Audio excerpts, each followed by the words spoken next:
Di sini penulis Ibrani kembali menekankan bahwa keselamatan itu bukan cuma masalah pribadi. Keselamatan adalah masalah komunitas. Jadi kita dipersatukan bersama-sama. Kita harus memperjuangkan kesetiaan ini bersama-sama, saudara. Mari kita belajar untuk menyatukan diri kita dengan orang percaya tempat ini. Saudara, orang Kristen harus mulai belajar menantikan sabat yang kekal tersebut melalui dari apa? Mentaati sabat di dalam hidup ini. Banyak orang Kristen yang tidak menghargai sabat. Saya mau ajak GRI, khususnya kita yang sebagai pekerja, kita yang mungkin memiliki bisnis, menghargai sabat. Karena sabat yang kita lakukan sekarang itu dianalogin adalah sabatnya Tuhan. Walaupun tidak sama, tapi itu adalah suatu pelatihan. Tuhan memberikan kepada kita demikian banyak sabat dalam hidup kita, supaya kita latihan untuk masuk dalam sabat yang kekal tersebut. Tidak ada saudara agama yang mengajarkan hal tersebut. Berbahagialah orang-orang yang mati, tidak ada.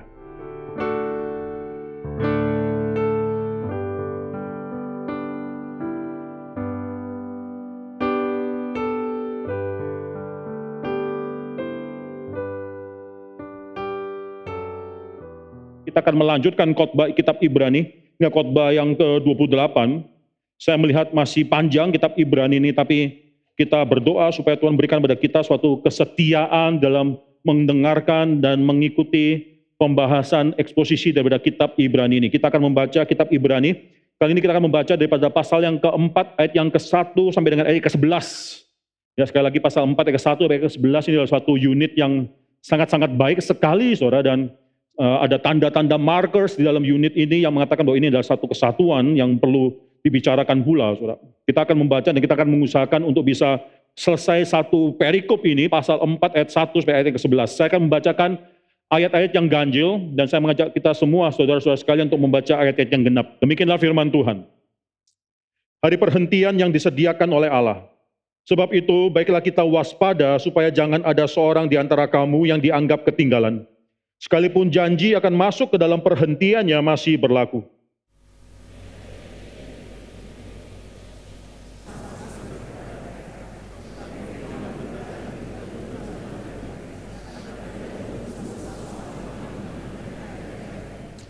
Sebab kita yang beriman akan masuk ke tempat perhentian seperti yang ia katakan, sehingga aku bersumpah dalam murkaku, mereka takkan masuk ke tempat perhentianku, sekalipun pekerjaannya sudah selesai sejak dunia dijadikan.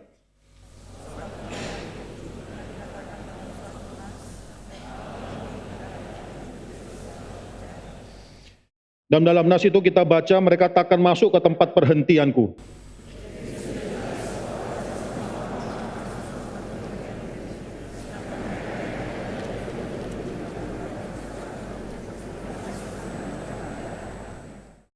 Sebab itu ia menetapkan pula suatu hari, yaitu hari ini, ketika ia setelah sekian lama berfirman dengan perantaraan Daud, seperti dikatakan di atas, pada hari ini jika kamu mendengarkan suaranya, janganlah keraskan hatimu.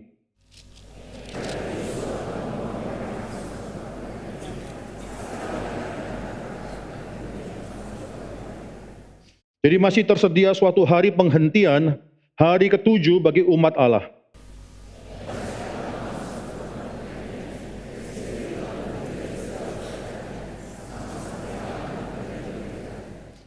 Karena itu baiklah kita berusaha untuk masuk ke dalam perhentian itu, supaya jangan seorang pun jatuh karena mengikuti contoh ketidaktaatan itu juga. Mari kita tundukkan kepala dan kita berdoa. Bapa, kami serahkan pembacaan firman Tuhan ini dalam tangan Tuhan. Kami berdoa akhirnya setiap huruf, kata-kata dalam kitab suci ini bukan menjadi suatu hal yang mati bagi kami. Kami bisa merasakan firman Tuhan yang hidup, firman Tuhan yang terus berbicara kepada kami.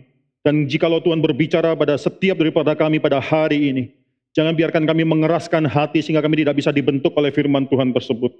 Kalau kami bisa mengerti firman Tuhan dan dibentuk oleh firman Tuhan, itu karena Tuhan telah bekerja dan telah mengasihi kami terlebih dahulu. Kami menyerahkan diri kami dalam tangan Tuhan, semua pergumulan hidup kami, kesulitan hidup kami, pergumulan yang terjadi karena kami masih hidup dalam dunia yang sementara ini. Masih ada ujian daripada Tuhan yang harus kami hadapi, ya Tuhan. Tapi kami percaya kami adalah orang yang lebih daripada orang pemenang daripada dunia ini. Karena kami adalah orang yang dikasih oleh Tuhan, dan kasih Tuhan tersebut akan memenangkan semua pergumulan kami. Kami menyerahkan diri kami dalam tangan Tuhan, khususnya dalam pemberitaan firman Tuhan pada pagi hari ini.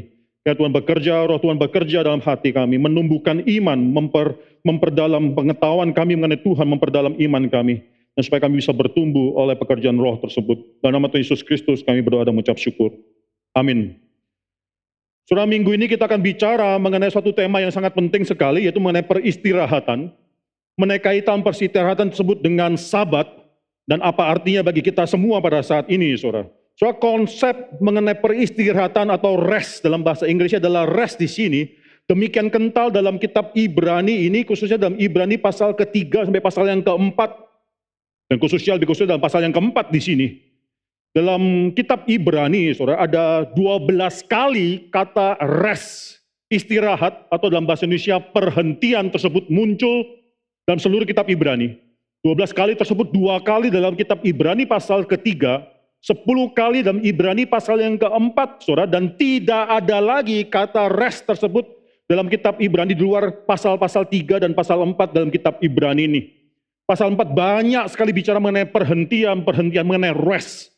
Dan khususnya ntar dalam pasal 4 ayat yang ke-9, kalau saudara melihat di sana, kata perhentian ini nanti dikaitkan dengan Sabat. Kata Sabat tersebut keluar, menggantikan tema-tema perhentian sebelum dan seterusnya, saudara, selanjutnya, yaitu kata Sabat.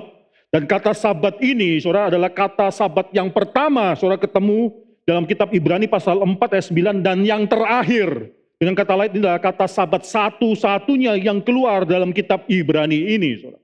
Maka kitab Ibrani pasal 4 ini demikian penting, saudara. Saudara perhatikan, dalam akhir daripada kitab Ibrani pasal yang ketiga, yang ke-19, 18, 19, dikatakan di sana ada suatu sumpah daripada Tuhan bahwa mereka yaitu orang-orang Israel pada zaman Musa yang keluar dari tanah Mesir, tapi akhirnya mengeraskan hatinya. Walaupun mereka mendengarkan firman Tuhan, tapi mengeraskan hatinya dengan tidak taat dalam mau percaya.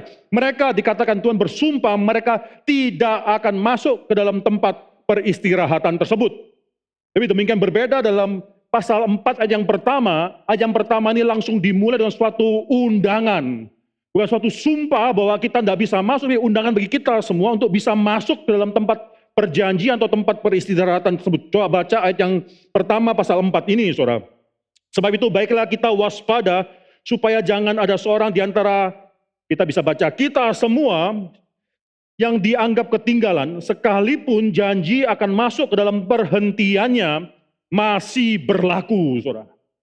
Doa ini sangat kontras sekali, pasal 3 ayat 19, 18, 19 yang mengatakan bahwa janji itu sudah berhenti. Mereka tidak bisa masuk, Tuhan sudah bersumpah bagi mereka untuk tidak bisa masuk dalam tempat perhentian tersebut.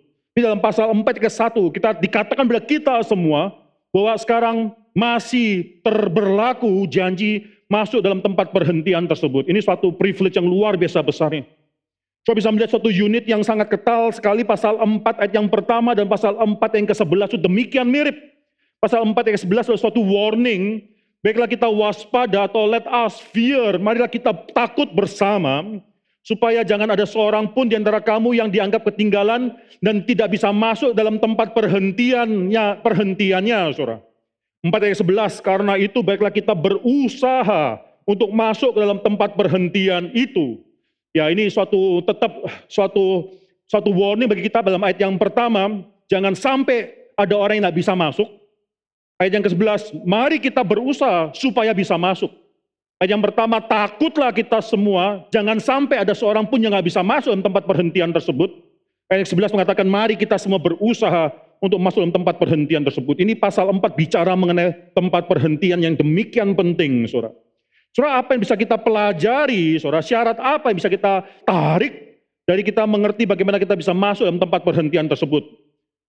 Saya perlu ingatkan, saudara, kita dalam passage mengenai warning, peringatan pada orang Kristen, anak Tuhan, peringatan yang dimulai daripada ayat yang ke-12 pasal yang ketiga, yang di sana dikatakan jangan sampai kita hatinya jahat dengan tidak percaya dan oleh karena itu akhirnya kita jatuh daripada kasih daripada Tuhan. Jangan sampai itu terjadi, satu peringatan. Tapi peringatan bukan berarti bahwa keselamatan itu bisa hilang. Sekali lagi itu tidak kita terima. Keselamatan adalah suatu hal yang sudah dijanjikan, diberikan oleh Tuhan. Dan kalau Tuhan sudah berikan pada kita, maka keselamatan tersebut tidak mungkin bisa hilang selama-lamanya. Sekali kita mendapatkan keselamatan tersebut, sekali kita sudah disatukan kepada Kristus, maka hal itu tidak pernah bisa hilang daripada kita. Tidak ada satu hal apapun yang bisa menarik kita daripada kasih daripada Allah. Itu kita sudah jelas. Tapi walaupun demikian memang faktanya penulis Ibrani mengatakan pada akhirnya kita baru tahu bahwa kita adalah orang yang setia ketika sampai mati kita setia. Itu memang faktanya demikian. Tapi bukan mengatakan bahwa dalam kita memperjuangkan kesetiaan tersebut, maka pekerjaan baik kita lah yang menyelamatkan kita. Kesetiaan kita yang menyelamatkan kita, bukan demikian, saudara. Tapi kita sekali selamat, pembenaran itu bukan karena perbuatan. Sekali selamat kita langsung selamat karena kita sudah dibenarkan di hadapan Tuhan. Ini sekali lagi bukan berkata bahwa kita tidak perlu memperjuangkan perbuatan baik, tidak. Kita harus memperjuangkan perbuatan baik, karena itu adalah buah daripada keselamatan kita. Akibat daripada keselamatan kita, bukan syarat keselamatan kita. Sekali lagi saudara, warning passage daripada Ibrani, penulis Ibrani, bukan sedang mengatakan bahwa kita akan kehilangan keselamatan yang sudah dijanjikan atau diberikan Tuhan tersebut, tidak. Tapi di sini satu hal yang penting bahwa kita harus terus menerus memastikan atau melakukan, menyatakan, membuktikan bahwa kita adalah orang yang memang adalah umat Tuhan tersebut.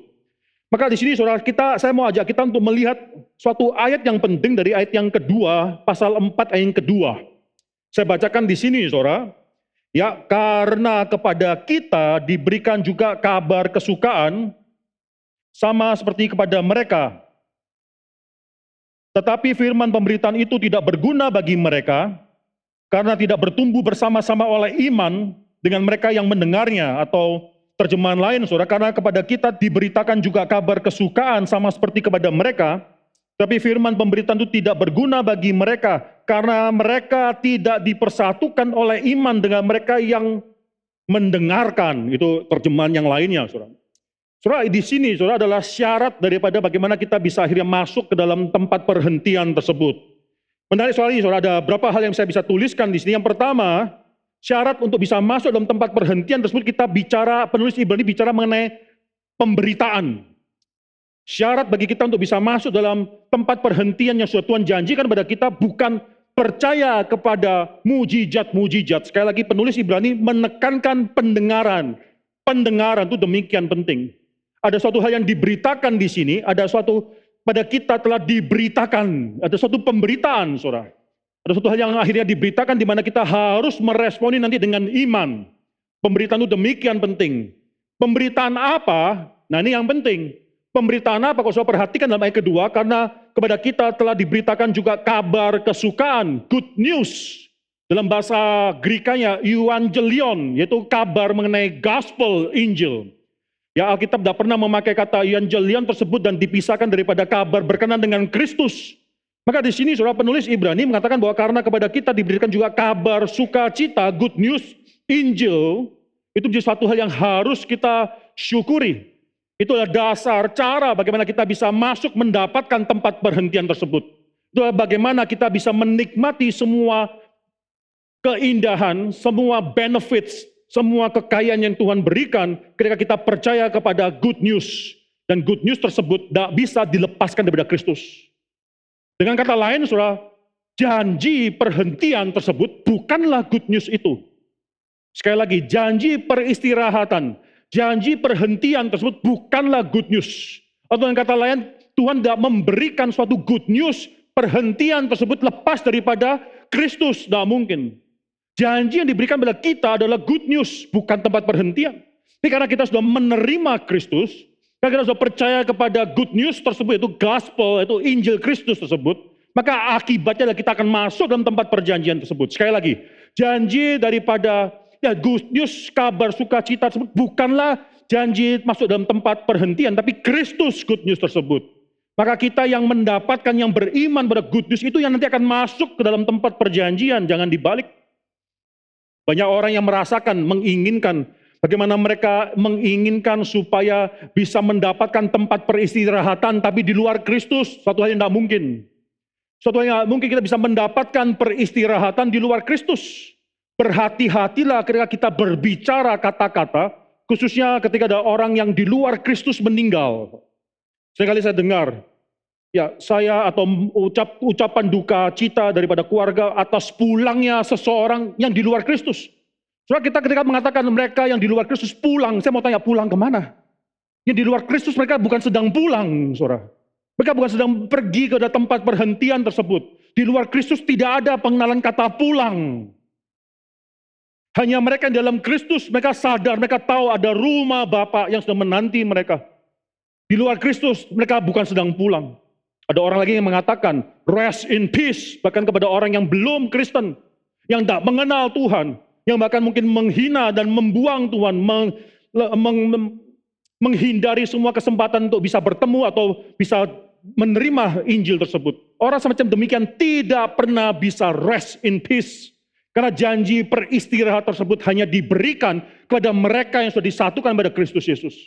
Berhati-hati ketika kita menggunakan kalimat-kalimat ini. Kepada saudara yang kita sadar, yang tahu adalah orang yang beriman. Kita katakan rest in peace, brothers. Karena kita tahu bahwa mereka memang sedang beristirahat pada saat itu. Di luar Kristus tidak ada peristirahatan. Apa yang kau perjuangkan dalam hidup ini, di luar daripada kasih dan belas kasih daripada Kristus, tidak pernah akan membawa engkau pada peristirahatan yang kekal tersebut.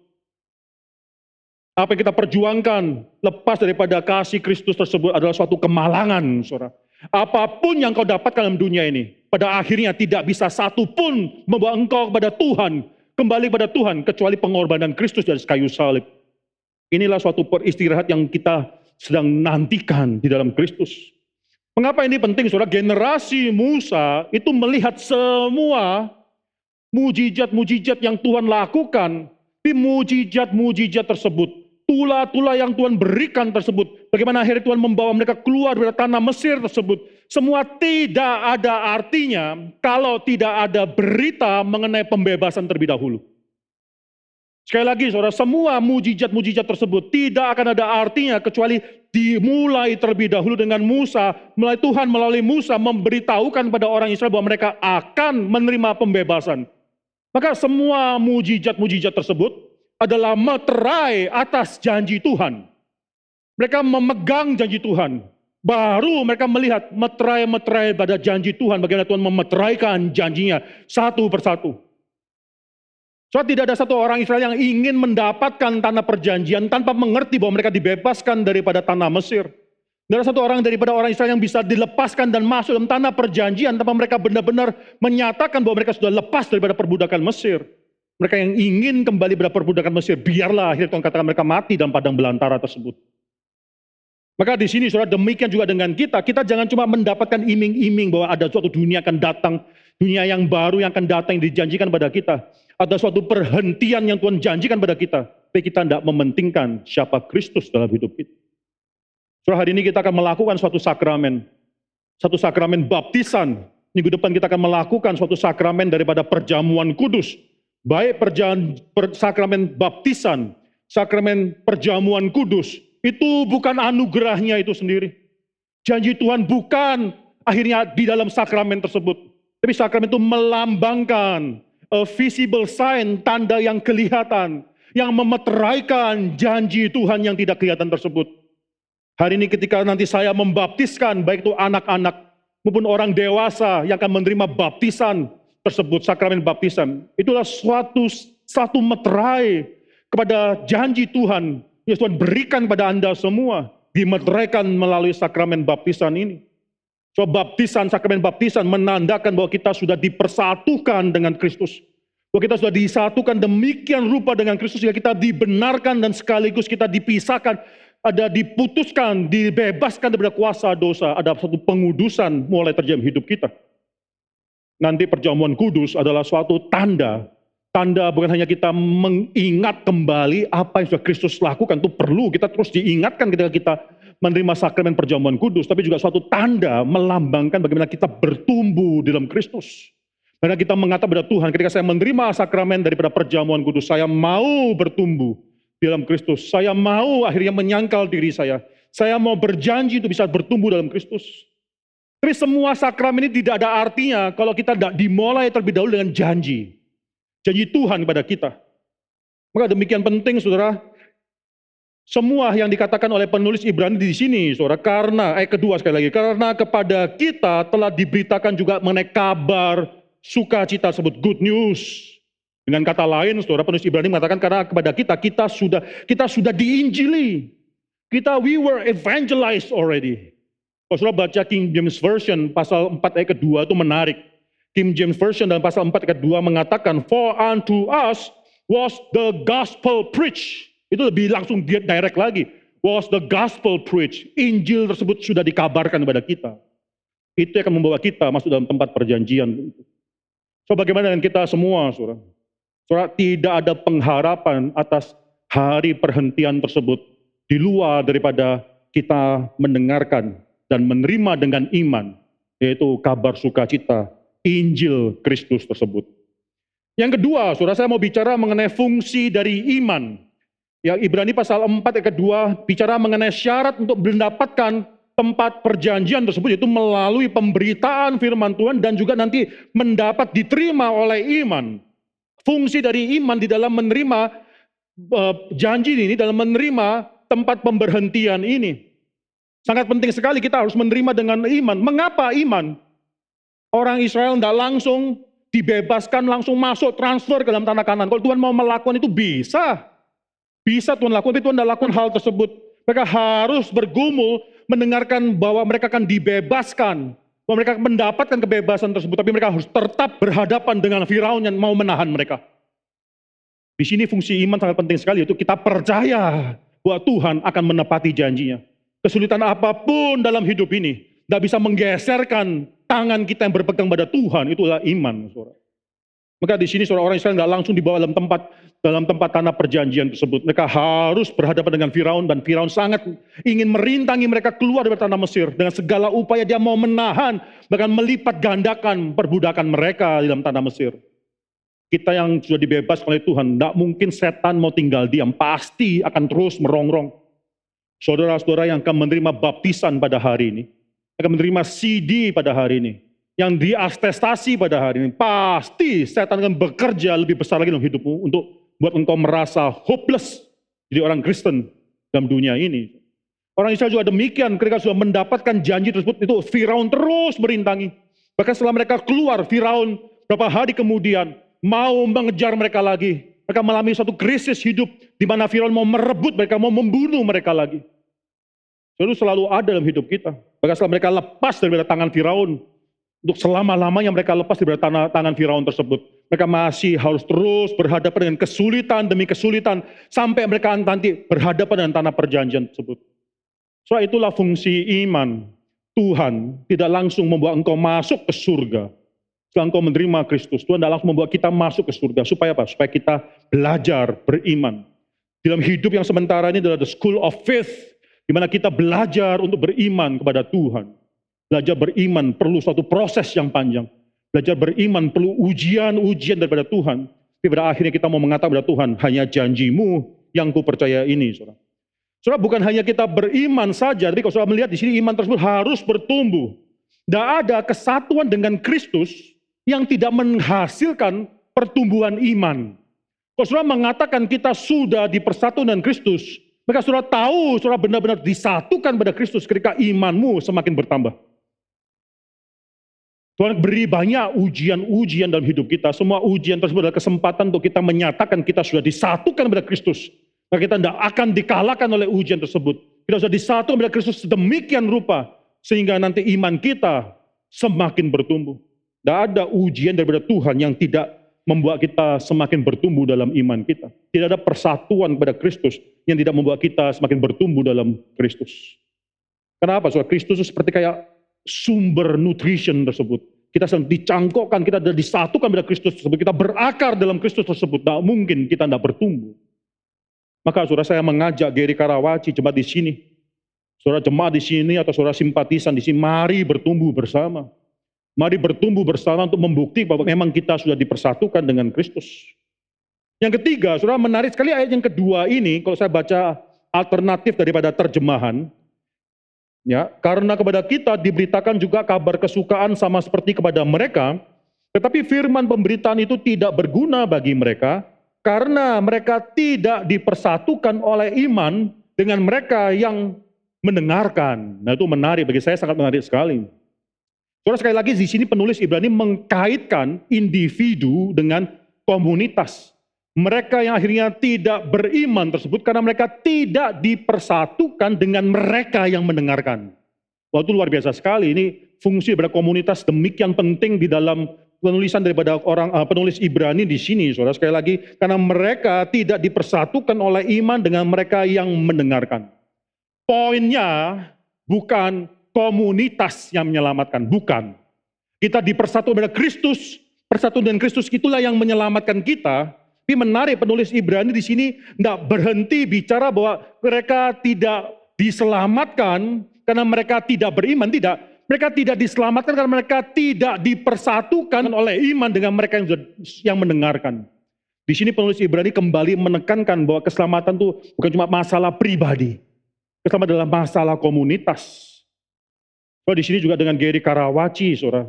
Kita sedang dipersatukan dengan iman karena kita dipersatukan kepada Kristus. Dan semua orang percaya dengan gereja yang kelihatan di sini, kita dipersatukan bersama-sama. Kita harus memperjuangkan kesetiaan ini bersama-sama, saudara. Orang Kristen yang memisahkan dirinya daripada komunitas, itu Tuhan katakan, penulis Ibrani sini katakan, firman Tuhan mengatakan, mereka tidak dipersatukan dengan iman dengan komunitas yang mendengarkan. So, mari kita belajar untuk menyatukan diri kita dengan orang percaya tempat ini.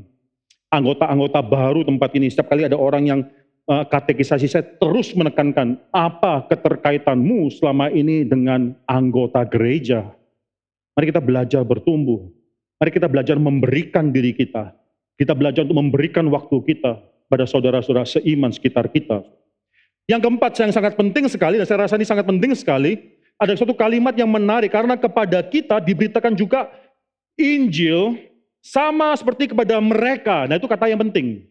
Itu mereka, yaitu orang-orang dalam zamannya Musa, itu juga mereka mendengarkan kabar sukacita ini. Dan kalau kita terima euangelion di sini bukan cuma bicara mengenai suatu kabar sukacita yang lepas daripada Kristus, maka mereka dalam zaman itu juga mendengarkan kabar sukacita itu mengenai Injil Kristus. Ini sangat penting sekali karena tidak ada satu orang pun di dalam perjanjian lama atau perjanjian baru yang bisa mendapatkan keselamatan lepas daripada Kristus. Tidak ada satu orang pun yang bisa mendapatkan keselamatan lepas daripada iman kepada Kristus. Walaupun pada saat itu Kristus belum datang. Walaupun pada saat itu Kristus masih belum datang, mereka yang diselamatkan adalah mereka yang beriman kepada Kristus yang akan datang. Sebagaimana kita diselamatkan karena kita beriman pada Kristus yang sudah datang. Enggak, di sini tidak ada keselamatan di luar daripada Kristus. Dan menarik sekali penulis Ibrani di sini mengatakan karena kepada kita diberitakan juga mengenai kabar sukacita, good news, yang juga diberitakan kepada mereka tersebut. So, ketika orang-orang Israel itu keluar daripada tanah Mesir tersebut, malam sebelum mereka keluar daripada tanah Mesir, mereka melakukan suatu perayaan Paskah. Dan Paskah tersebut adalah suatu perayaan yang nanti kita baru tahu domba Paskah yang disebutkan dalam perjanjian lama tersebut adalah Kristus Yesus. Tapi walaupun mereka mungkin belum tahu secara jelas, tapi mereka tahu harus ada yang dikorbankan supaya mereka bisa dibebaskan dari tanah Mesir. Iman mereka sudah dipersiapkan untuk bisa melihat ada Kristus yang akan diperkorbankan bagi mereka. The same good news, itu perkataan daripada penulis Ibrani di sini, saudara. Domba Paskah tersebut akhirnya disembelih, domba atau kambing. Bagi mereka diperbolehkan untuk menyembelih domba atau kambing.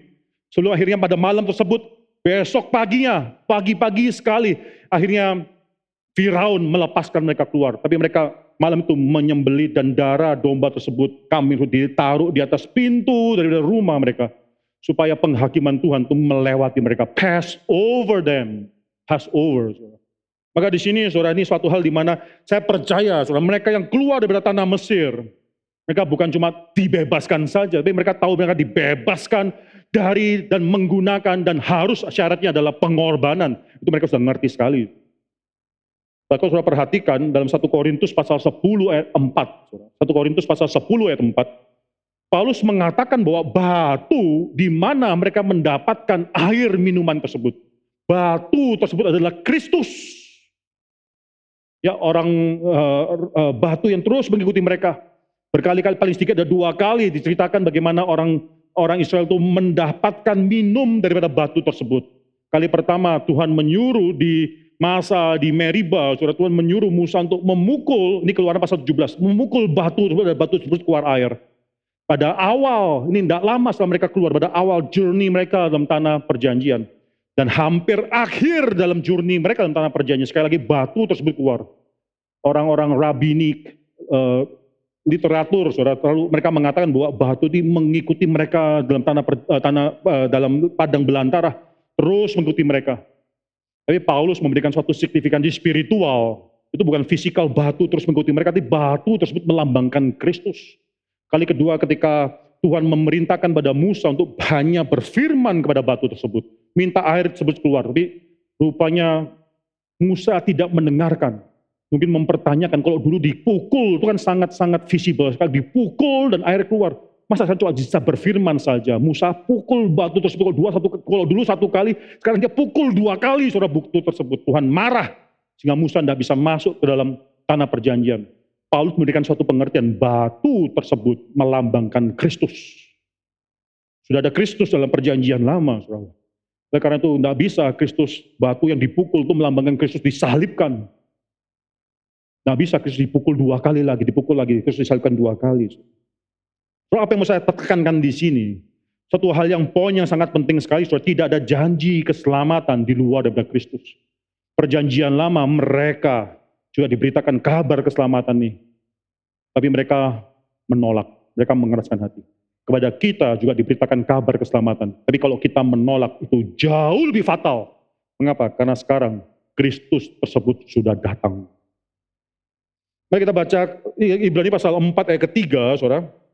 Di sana dikatakan kita yang beriman, sebab kita yang beriman akan masuk ke dalam tempat perhentian tersebut. Saudara, di sini bukan kata akan masuk, tapi sebenarnya masuk, present tense, bukan future tense. Kita yang beriman masuk dalam tempat perhentian tersebut, walaupun pekerjaannya sudah selesai sejak dunia dijadikan. Saudara, apa yang mau diceritakan oleh penulis Ibrani di sini? Kapan sebenarnya kita masuk? Sebenarnya kita ada di mana? Apakah kita disamakan dengan orang-orang Israel yang akhirnya mengembara dalam padang belantara yang tidak bisa masuk dalam tempat perjanjian?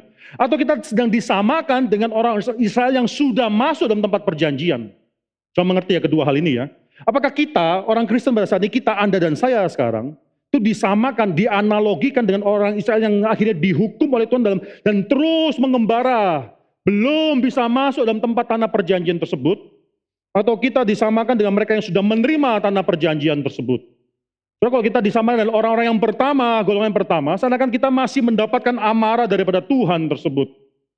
Tapi fakta menunjukkan bahwa memang Alkitab mengatakan bahwa periode di mana kita hidup sekarang ini adalah masa tempat ujian kita. Kita disamakan mereka yang sedang mengembara tersebut, yang diuji oleh Tuhan. Bahkan di sini dikatakan dalam 4 ayat ke-1 jelas dikatakan bahwa janji masuk ke dalam tempat perhentian tersebut masih berlaku. Masih ada. Jadi kita belum masuk dalam tanah perjanjian tersebut, kita masih mengembara. Kita sama seperti orang Israel yang masih mengembara tersebut. Tapi juga dikatakan dalam ayat ketiga ini bukan cuma itu saja, bukan dikatakan bahwa kita yang beriman akan masuk, tapi kita yang beriman juga sudah masuk. Itu present tense. Kita yang beriman masuk ke tempat perhentian, itu yang dimaksudkan oleh penulis Ibrani di sini. Apa maksudnya? Di sini ada konsep already and not yet tersebut. Already and not. Kita sudah mendapatkan. Karena janji tersebut sudah digenapkan. Kristus sudah menyatukan, Roh Kudus sudah menyatukan kita pada Kristus demikian rupa. Maka kita bisa mengatakan that's for sure. Karena perjanjian tersebut, tempat peristirahatan tersebut adalah milik kita. But not yet. Kita belum masuk, belum benar-benar masuk. Kita masih menantikan janji pada tanah tempat peristirahatan tersebut masih berlaku bagi kita. Berarti apa, saudara? Orang Israel sedang disamakan dengan kita. Mereka mengembara di padang belantara. Dan akhirnya Tuhan membawa mereka masuk ke dalam tempat perjanjian tersebut. Tapi walaupun mereka sudah masuk dalam tanah perjanjian tersebut, itu masih disamakan dengan, nanti dibandingkan dengan tempat perjanjian yang akan kita terima, saudara dan saya terima dalam Kristus. Itu sama seperti masih pengembaraan. Masih wilderness. Masih ada tempat di mana mereka akan terus diuji. Sekali lagi saudara, walaupun waktu mereka akhirnya berbeda, saudara, mereka yang akhirnya mengembara dan akhirnya ada yang masuk ke dalam tanah perjanjian tersebut, itu generasi kedua masuk dalam tanah perjanjian tersebut. Generasi pertama kecuali Kaleb dan Yakub harus mati satu persatu. Generasi kedua masuk dalam tempat perjanjian, tanah perjanjian. Tapi saudara, Seindah-indahnya tanah perjanjian itu, kalau dibandingkan dengan apa yang sedang Tuhan janjikan pada kita, itu tidak ada bandingannya, itu masih dianggap seperti wilderness oleh penulis Ibrani. Karena mereka yang sudah masuk dalam tanah perjanjian, masih belum masuk dalam tanah perjanjian peristirahatan yang dijanjikan tersebut. Wah, ini sangat luar biasa sekali, saudara. Sangat luar biasa sekali. Jadi seorang di sini ada konsep already and not yet. Kita sudah menikmati janji tanah perjanjian tersebut, tapi belum not yet masuk mendapatkan konsumasi realisasi dari tanah perjanjian tempat beristirahat. Ayat yang ke-8 demikian penting, saudara. Coba kita baca ayat ke-8. Sebab andai kata Yosua telah membawa mereka masuk dalam tempat perhentian, pasti Allah tidak akan berkata-kata kemudian tentang suatu hari yang lain. Dalam kitab Mazmur 95, itu ternyata mereka yang ada dalam tanah perjanjian pun masih dianggap belum masuk dalam tanah perjanjian. Jadi sementara, saya lagi saudara, seindah-indahnya orang Israel menikmati tanah perjanjian yang berlimpah dengan susu dan madu, itu tetap bukan tanah perhentian yang Tuhan sudah janjikan pada kita, saudara. Maka di sini, saudara, hal yang kedua, selain kita sudah mengerti mengenai already and not yet tersebut, bagaimana kita mengerti mengenai tempat perhentian ini? Minggu lalu, saudara, saya sudah katakan bahwa ada suatu, secara cepat saya sudah katakan ada suatu analogi mengenai perhentian kita dengan perhentian Tuhan. Nah, itu menarik sekali. Yang dijanjikan kepada kita adalah suatu perhentian yang akan Tuhan sendiri nantikan, dan Tuhan tidak menantikan, yang Tuhan sendiri sudah miliki, saudara. Coba kita baca, saudara, ayat yang ketiga. Sehingga aku bersumpah dalam murkaku, mereka tak akan masuk ke tempat perhentianku. Maksudnya apa perhentian ini? Sekalipun pekerjaannya sudah selesai sejak dunia dijadikan. Maksudnya apa? Maksudnya walaupun Tuhan sudah selesai mengerjakan penciptaan tersebut, 6 hari dia menciptakan, pada hari ke-7 dia berhenti, tapi orang Israel tersebut belum masuk pada hari ke-7 ini. Walaupun Tuhan sudah berhenti melakukan tugas pekerjaan penciptaan tersebut, walaupun dia sudah menginaugurasi Sabat tersebut, orang Israel sudah masuk dalam tanah perjanjian itu masih belum masuk ke dalam Sabatnya Tuhan ini. Tapi satu hari Sabat tersebut sudah diberikan kepada kita, dijanjikan kepada kita. Maka yang menarik, ya, ayat yang ke-10, saudara. Sebab barang siapa telah masuk ke tempat perhentiannya, ia sendiri telah berhenti dari segala pekerjaannya, sama seperti Allah berhenti dari pekerjaannya. Nanti ketika kita masuk dalam Sabat yang kekal tersebut, saudara akan menikmati Sabat yang sekarang sedang dinikmati oleh Tuhan. Tuhan sudah berhenti daripada tugas pekerjaannya. Saudara nanti juga akan berhenti daripada semua pekerjaan kita. Tuhan sudah berhenti dan menikmati Sabat. Nanti kita akan masuk dalam Sabat tersebut dan kita akan menikmati Sabatnya Tuhan. Itu yang dikatakan oleh penulis Ibrani di sini. Saudara, ada persamaan antara Sabatnya Tuhan dan Sabatnya kita. Coba kita buka daripada Keluaran, saudara. Keluaran pasal yang ke-20. Keluaran pasal yang ke-20 ayat yang ke-8 itu bicara mengenai hukum mengingat hari Sabat, saudara. Hukum yang ketiga, ingatlah dan kuduskanlah hari Sabat. Ya, saudara harus mengingat dan menguduskan hari Sabat. 6 hari lamanya engkau bekerja dan melakukan segala pekerjaan, tapi hari ke-7 adalah hari Sabat Tuhan Allahmu. Perhatikan di sini, maka hari kerja kita, hari Sabat kita sekarang sedang dianalogikan dengan pekerjaan Tuhan dan hari Sabatnya Tuhan. Maka jangan melakukan suatu pekerjaan, engkau atau anakmu laki-laki atau anakmu perempuan atau hambamu laki-laki atau hambamu perempuan atau hewanmu atau orang asing yang di tempat kediamanmu. Sebab 6 hari lamanya Tuhan menjadikan langit dan bumi, laut dan segala isinya, dan ia berhenti pada hari ke-7. Itulah sebabnya Tuhan memberkati hari Sabat dan menguduskannya. Hari Sabat adalah hari yang kudus karena pada hari tersebut bahkan Tuhan pun mengatakan pekerjaannya sudah sempurna. Dia menguduskan pekerjaan, tidak ada satupun yang harus dikerjakan lagi. Saudara, orang Kristen harus belajar, mulai belajar menantikan Sabat yang kekal tersebut melalui dari apa? Mentaati Sabat di dalam hidup ini. Banyak orang Kristen yang tidak menghargai Sabat. Saya mau ajak GRII, khususnya kita yang sebagai pekerja, kita yang mungkin memiliki bisnis, menghargai Sabat. Karena Sabat yang kita lakukan sekarang itu dianalogikan adalah Sabatnya Tuhan. Walaupun tidak sama, tapi itu adalah suatu pelatihan. Tuhan memberikan pada kita demikian banyak sabat dalam hidup kita, supaya kita latihan untuk masuk dalam sabat yang kekal tersebut.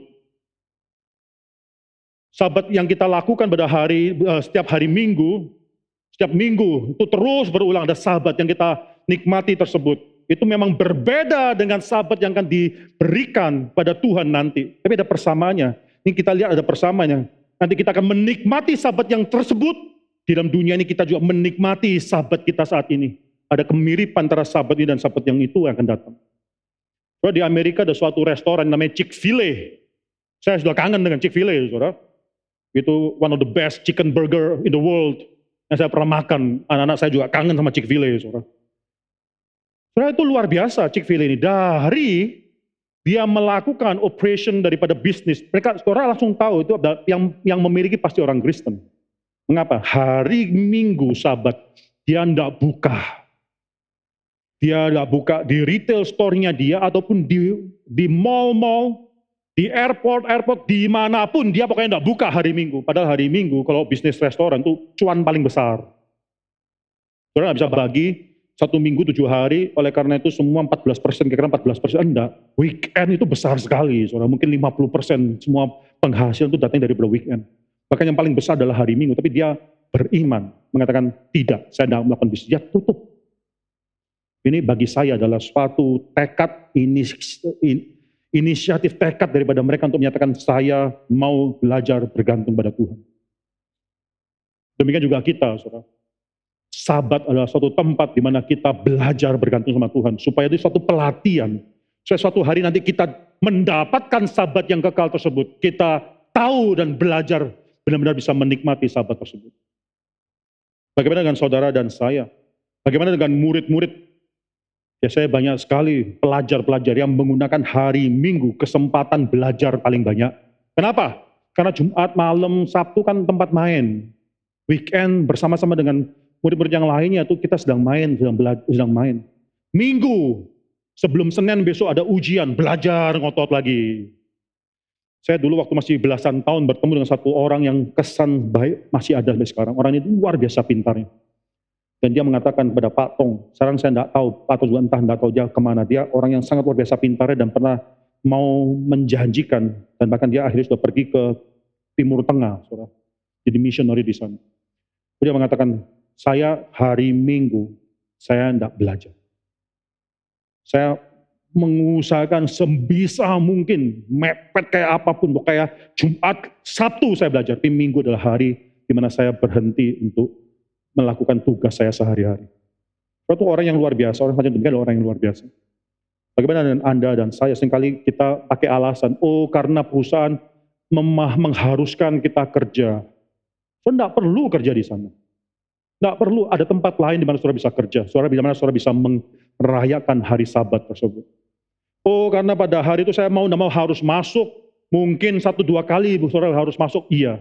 Tapi kalau saudara terus dipaksa masuk, terus menerus, itu udah bahaya. Itu berarti mereka tidak menghargai bagaimana saudara menghargai Sabat. Saya mengenal seorang dokter, ini saya kenal sendiri, yang hampir setiap minggu dipanggil harus masuk. Memang kalau dokter agak berbeda, saudara, kita tuh work of mercy, bukan work untuk menciptakan sesuatu hal yang baru, tapi ini work untuk maintain daripada apa yang sudah ada, work of mercy. Memang dia harus kadang-kadang seharian hari Minggu itu harus bekerja. Tapi saya katakan sama dia, kalau setiap hari Minggu semacam demikian, mungkin kau sedang diperalat. Mengapa? Masa tidak ada satu hari Minggu pun orang lain bisa menggantikan kamu. Dokter lain menggantikan kamu. Kenapa harus setiap hari Minggu kamu yang berkorban? Maka di sini dia mulai menggumulkan, di mana memang kadang-kadang memang mau tidak mau dia harus masuk. Tapi jangan sampai dia melupakan pada hari Minggu adalah hari di mana dia menjalin hubungan covenant dengan Tuhan. Di sana kita berhenti dan menyatakan bahwa kita menghargai hari Minggu tersebut, Sabat. Saudara, hari Minggu adalah hari di mana kita berhenti dari pekerjaan sehari-hari kita, di mana kita menyatakan bagaimana kita bergantung pada Tuhan. Tapi yang menarik, saudara, hari Minggu, Sabat, perhentian ini, coba kita baca 4 ayat 9, saudara. Menarik sekali dalam pasal 4 ayat 9 ini, semua yang tadi bilang mengenai perhentian rest, tiba-tiba dipakai masuk dalam satu hal, yaitu mengenai Sabat. Dalam bahasa Indonesia tidak kelihatan di sini, saudara ya. Jadi masih tersedia suatu hari perhentian hari Sabat ketujuh bagi umat Allah. Sekarang tiba-tiba dikaitkan antara perhentian tersebut dengan hari Sabat. Saudara, apa yang menarik di sini, saudara? Hari Sabat itu bukan cuma hari di mana kita berhenti. Kalau saudara baca daripada Keluaran pasal yang ke-20 ayat ke-8 dan seterusnya, hari Sabat adalah hari di mana kita merayakan sesuatu. Hari Sabat adalah hari mana Tuhan setelah berhenti bekerja, Tuhan merayakan sesuatu dengan menguduskan semua ciptaannya tersebut. Maka ketika saudara datang pada hari Sabat beribadah, bukan cuma sebagai suatu kewajiban saudara beribadah, bukan cuma suatu menyatakan saudara sudah berhenti bekerja, tidak, tapi suatu perayaan. Hari Sabat adalah suatu perayaan di mana kita merayakan perhentian tersebut. Di mana kita merayakan bagaimana kita bergantung pada Tuhan, di mana kita merayakan ada providensi Tuhan dalam ciptaan, di mana kita merayakan kita bisa bergantung pada Tuhan pencipta dan penopang seluruh ciptaan ini. Maka saudara, kita kalau datang hari Minggu beribadah, lebih bahagia saudara, lebih cerah muka. Ini kita sedang merayakan suatu festivity, suatu perayaan yang bisa kita lakukan di sini. Saudara, hari Minggu bukan cuma hari di mana kita menunaskan tugas ibadah kita. Ada orang yang mengatakan, saya suka ibadah pagi. Kenapa ibadah pagi? Kalau sudah pagi langsung plong, hari plong, bisa melakukan pekerjaan apapun. Saudara, itu bukan maksudnya. Maksud ibadah pagi itu bukan supaya kita bisa setelah itu punya banyak waktu melakukan begitu banyak pekerjaan-pekerjaan yang lain, itu bisa idolatry juga dalam hidup kita. Kadang-kadang ibadah kita ingin pagi belum tentu menyatakan kita mengerti arti ibadah. Seringkali ibadah pagi kita justru menyatakan bagaimana kita masih belum mengerti arti ibadah. Ada orang yang ingin ibadah pagi, supaya apa? Seharian bisa belanja, bisa ke mall, dan bisa lain-lainnya. Bisa rileks, saudara. Tidak, saudara, hari Minggu adalah hari di mana kita merayakan suatu festivity, merayakan bagaimana kita berkumpul orang percaya dengan orang percaya yang lain, merayakan bagaimana kita akhirnya bisa berbakti sebagai satu komunitas di hadapan Tuhan, merayakan bagaimana kita beribadah sebagai satu komunitas. Itu hari Sabat, saudara. Hari Sabat ini adalah hari yang demikian masih berbeda dengan harinya Tuhan, karena hari Sabat yang kita lakukan setiap hari Minggu itu terus hanya sementara. Sementara hari besoknya udah hari Senin di mana kita harus bekerja lagi. Sampai hari Sabtu kita bekerja, hari Minggunya istirahat lagi. Harinya bekerja lagi, istirahat, bekerja, itu terus menerus. Itu belum Sabat yang dimaksud oleh Tuhan, dan kita menikmati Sabat yang kekal. Kapan kita menikmati Sabat yang kekal tersebut? Nah, ini penulis Ibrani tidak terlalu clear. Apakah pada waktu kita sudah meninggal atau pada waktu Kristus datang yang kedua kali? Sekali lagi, saudara, kapan kita menikmati perhentian yang total tersebut? Apa pada waktu kita meninggal atau pada waktu Kristus datang yang kedua kali? Ini penulis Ibrani tidak mengatakan di sini, saudara. Kalau kita baca ayat yang lain, dua-duanya bisa ada benarnya. Coba kita baca Wahyu pasal yang ke-14, kita buka. Ini satu kalimat yang indah sekali, saudara. Kadang-kadang di dalam kebaktian duka, saya menggunakan ayat ini, karena ayat ini luar biasa. Tidak ada satu agama apapun, filsafat apapun yang bisa mengatakan kalimat yang saudara akan baca di sini. Ini menjadi satu kekuatan bagi semua yang mengalami duka, karena mungkin orang yang mereka kasih dipanggil oleh Tuhan. 13, dan aku mendengar suara dari surga berkata, tuliskan, berbahagialah orang-orang mati. Tidak ada, saudara, agama yang mengajarkan hal tersebut. Berbahagialah orang-orang yang mati, tidak ada. Di sini dikatakan berbahagialah orang-orang yang mati dalam Tuhan sejak sekarang ini. Sungguh, kata Roh, supaya mereka beroleh atau boleh beristirahat dari jerih lelah mereka, karena segala perbuatan mereka menyertai mereka. So, kematian kita bagi Rasul Yohanes penulis daripada kitab Wahyu di sini mengatakan kematian kita adalah saat di mana kita mulai menikmati Sabat yang kekal tersebut. Kematian kita adalah saat di mana kita berhenti dan kita boleh beristirahat, benar-benar beristirahat dari semua jerih lelah kita. Kematian kita adalah saat di mana kita menikmati suatu tempat perhentian di dalam Kristus tentunya. Kita menikmati tempat perhentian tersebut, saudara. Tapi Alkitab juga seakan mengatakan itu belum saatnya nanti setelah Kristus datang, baru kita benar-benar bisa menikmati hal tersebut. Coba kita baca, saudara lihat dalam Ibrani pasal yang kedua, Ibrani pasal 2 ayat ke-5 itu bicara sekali lagi mengenai dunia yang akan datang. Itulah tempat peristirahatan, itulah yang dijanjikan oleh Tuhan, dunia yang akan datang tersebut, yang sudah ditaklukkan di bawah kaki Yesus, tapi yang belum kita dapatkan. Itu seakan masih in the future. Kapan kita bisa mendapatkan dunia yang akan datang tersebut? Yaitu ketika Yesus datang kedua kalinya sebagai Raja dalam dunia yang baru tersebut. Baru kita benar-benar menikmati sabat yang kekal tersebut. Sekali lagi saudara, ini adalah konsep already and not yet. Kita sudah menikmati sabat yang kekal ketika kita mati, tapi juga akan menikmati, bahkan lebih lagi ketika Yesus datang kedua kalinya. Saya terus memikirkan ini suatu perikop yang sulit, tidak gampang. Semakin dipikirkan, semakin sulit. Apa maksudnya di dalam hal ini? Waktu kita mati, tubuh kita itu akhirnya ditanamkan dalam tanah, di bawah tanah, dan kita berhenti bekerja. Karena apa? Karena tubuh rusak, tidak bisa bekerja lagi. Tapi nanti akan sangat berbeda sekali ketika Yesus datang kedua kali. Ketika Yesus datang kedua kali, tubuh kita akan dibangkitkan. Tubuh kita bahkan lebih daripada tubuh sebelumnya. Ditanamkan dalam ketidakbinasaan, dibangkitkan dalam kebinasaan. Ditanamkan dalam kehinaan, dibangkitkan dalam kemuliaan. Ditanamkan dalam kelemahan, dibangkitkan dalam kekuatan. Tubuh kita yang baru akan tubuh yang jauh lebih kuat.